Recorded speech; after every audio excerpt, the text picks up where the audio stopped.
Miranda Kerr shows off her incredible body completely naked on the cover of Harper's Bazaar, Australia. Nudity is nothing to Miranda, or at least that's how she makes it seem in her latest racy pose. The 32-year-old supermodel is wearing nothing but stilettos for the magazine cover, with her body twisting just right.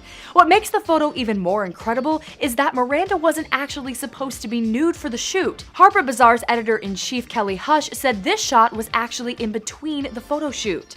What we captured between outfit changes was a woman who is incredibly comfortable in her own skin. Comfortable is right. Miranda has posed nude many times in her modeling career, and amazingly enough, in addition to the Harper cover, Miranda stripped down again today for Love magazine. This time the model stripped down for Love's 9th day of the Advent calendar. Miranda looked absolutely stunning in a white corset exposing her breasts, and she shows off her body even more in a sexy plunging bathing suit. We have to agree with Harper's editor. That woman is comfortable in her skin. Keep it right here for all the latest entertainment news.